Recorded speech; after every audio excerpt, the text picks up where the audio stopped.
or whatever it is, afternoon, Matt. What's the injury update after a week off, specifically with the running back situation and with who else? Reader. Yeah. Well, the one thing, Randy, I would tell you is we're maybe as close to healthy as we've been since probably the start of the season, to be honest. I think obviously at the running back spot, both Jirel and Cartavius was huge to get, to get the week off from them physically. And both those guys looked really good in practice on Sunday. Cartavius really looked good in practice last week. So feel really good about where those guys are at. I think Reader is, practiced on Sunday, which was great. I still think he's we'll see how he progresses through this week for his guarantee availability through the week. But, we certainly feel like there's a legit chance that he'll play in the game on Saturday. Will you coach on Saturday? I mean, I don't know what's, I assume you will, but I don't know. I will be. I'll be good to go. Yes. I'm making my way back, Randy. Okay. Thanks. Thank you. And once again, if you have a question for Iowa State head coach Matt Campbell, please use the raise hand button in the participants panel.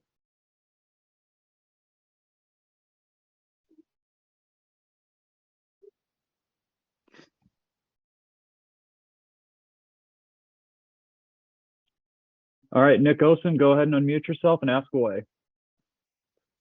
Hey, Matt, thanks for the time. Just a little follow-up on kind of that positive health stuff. Has Malik been able to go for the most part recently as well over the last week or so?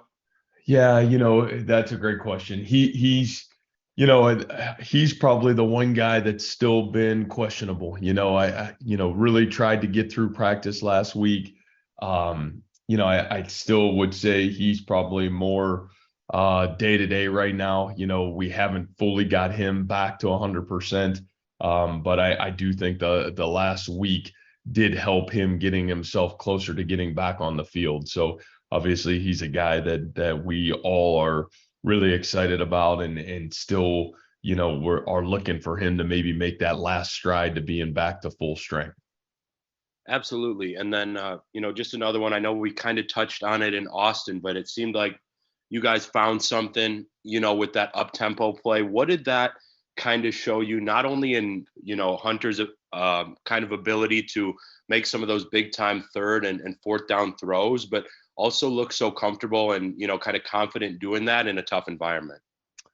Yeah, I think it was another huge opportunity for Hunter to really grow. And, I think those are the things that when you look at really just even him through the season, I think one of the things that's been so impressive about Hunter is, man, our third and fourth down conversion rates, the hard things, boy, I feel like Hunter has really done a great job of. And, it's just, a lot has fell on his plate, through the course of the season, and as it always will at the quarterback spot. And, I think you continue to see him just grow by leaps and bounds from game to game. And, it's consistency, not only from him, but across the board that we're looking for. And, I think you continue to see everybody, especially him, make great strides.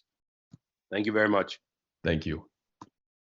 All right, Randy, unmute yourself and go ahead.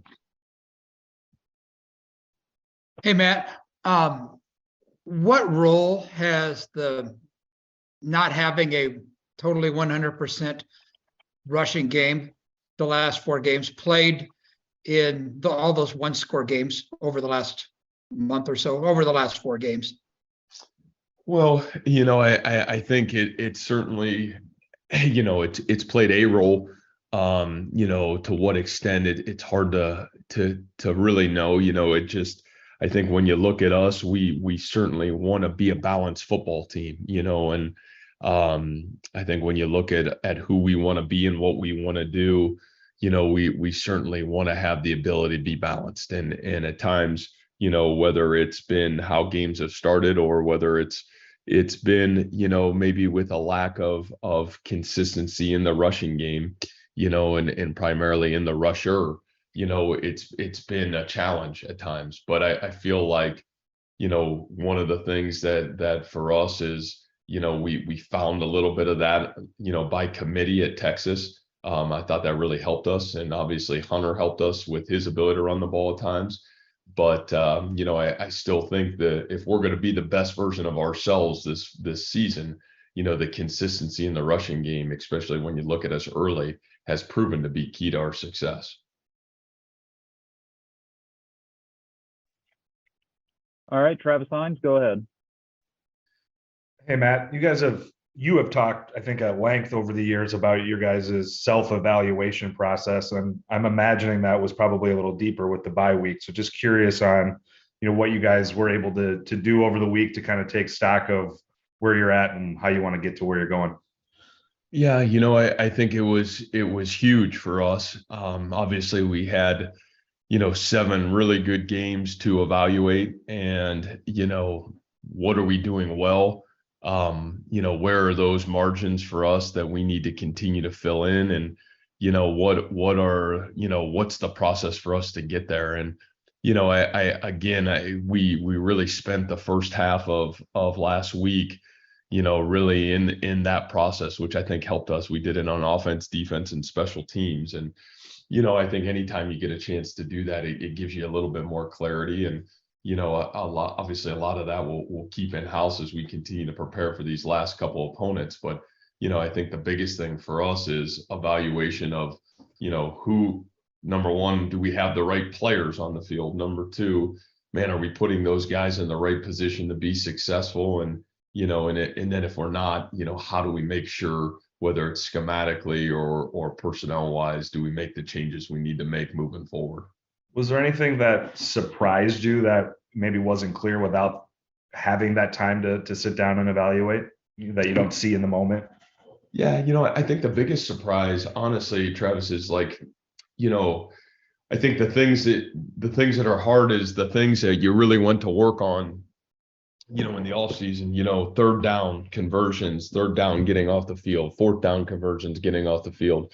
Some of the things that are hard, maybe this team has done better than some of the other teams that we've had. And then you look at some of the things, the simple, maybe when we've had some, you really look at this season so far, and it's come down to really some moments. We've had the ability or the inability to win the moment. And I think it's been really interesting so far this season to take a deep dive on that. And I guess the most surprising thing is some of the harder things that there are to do in football, this team's done a really good job of. Some of the things where we've maybe been at our best at times, we maybe have lacked that right now. And I think that's part of a little bit of that's part of the growth process of a young team, where you have that moment. Maybe it's the 4th and 3 play at Texas, or it's the opportunity to make that play or take care of the ball in that moment. I think those were the biggest things that really stood out to me. And I think it was probably more of a positive and exciting that we can grow from this and grow towards this, in my opinion. Thanks. All right, Jared, go ahead. Hey, Coach. I'm just curious what you see from Oklahoma on film. And then I know you guys have connected with Coach Venables before in the past. What's your relationship like with him? Yeah, I think the biggest thing, Jared, you see with this team is, I think you see a team that obviously when their quarterback's been healthy, they've been as explosive as anybody in the conference. Obviously a young man that knows the system really well, has played and has had a lot of success in the system. They still have dynamic playmakers at their skill positions and really have a running back on the offensive side that's playing really good football. You flip over to the defensive side and you see a team that's extremely multiple. I mean, they're playing maybe 3 or 4 different structured defenses throughout the season so far. And so I think that what you saw, especially after the Texas game, they got their quarterback back. I think that they've really tried to hone in on who they want to be across the board. And you saw maybe their best game of the season against Kansas. So I think you see a team that's very similar, that's trying to find its way, but it's got some dynamic playmakers there. And, on Coach Venables, I think one of the things that sticks out to me about him as much as anything is really what he stands for. I think, again, there's some coaches in this profession that are in it for the right reason, that care about kids, that want to see things done the right way. And, I think that's really what has impressed me about him, getting to know Coach Venables, and, a guy that cares about kids. It's really working hard to put them in the best position to be successful. But at the root of it, really wants young people to have success and cares about them as young people. So I think he's great for our profession for sure. Mark Freund, go ahead and unmute yourself and ask away. Matt, wanted to touch on some of the special teams stuff that has been going on over the course of this season. Just, I know you hired Coach John. I don't want to say his last name because I'm guessing I'll pronounce it wrong. But can you offer a little insight as to what his kind of role is as an analyst, just given that, special teams can cover such a wide range of duties, and the mistakes that we've maybe seen have been maybe things that don't necessarily have to do with one another over the course of the season. You know what I mean? If that makes sense. I was just wondering if you could offer a little insight as to how he kind of analyzes and what he is kind of doing for you guys. Sure. Yeah. We hired Coach Bonamego this offseason, and really, Coach Bono's done a great job. I mean, he really came in here, and I think the greatest presence that he brought was, just in terms of fundamentals and the ability for us to, make sure that whatever we do or decide to do schematically, that the foundational fundamentals, are a match. And, obviously as an analyst role is he's always kind of grading both who we are, and then also taking a look at, some of the opponents and what maybe they can do to try to, challenge your scheme. And, I would say, for us on special teams, man, you're talking about as young of a team as we've had from special teams, a freshman kicker, a freshman punter, a new kicker on our kickoff team, to, obviously Jalen Knoll, being in his second year as the punt returner / kick returner. So, I think that, again, probably a lot like offense and maybe at times on defense, a little bit of it has been, inconsistent. I think there's been a lot of real positive. The inconsistencies have more so come from, I really believe, the youth of, guys being in a position for the first time. And so, I think we feel very confident about where we are, and certainly where we've got the ability to go, because I think you see the growth of, man, the punt team, the kickoff coverage team, our punt return team has been fantastic this year. I think those things are things that we're excited about and feel like it's grown. But again, I think Coach Bono's greatest gift that he's given us is really just the baseline fundamental growth that we could take and really organize ourselves moving forward. Is there a difference between having somebody that you can kind of analyze versus having somebody right there on the field? Is that just a comfort thing for you and how you've done things in the past? Yeah. I really think, like, in my opinion, special teams is still one of those things where you want all your coaches involved. I think when you're asking just one person to do it, I still don't believe that's the right way to approach it. And, I think we've been able to find great success with that in our past. Gotcha. Hope you feel better. Thanks. All right, Alyssa, go ahead and unmute yourself and ask away. Hi, Coach. I'm just kind of curious what you saw in the spring and summer, and then what you've seen this season from Kendall Jackson that's kind of allowed him to take on a larger role this year. Yeah, that's a great question. Probably one of the elite seniors right now on our football team that's playing phenomenal. I would just say this about Kendall. Kendall has, as a football player, probably grown as much as anybody on our football team. His I can remember 2 years ago, when Kendall got his first couple opportunities on special teams and it didn't go great. And you just saw this kid just continuing to battle to help his team and to get on the field and help our team. And,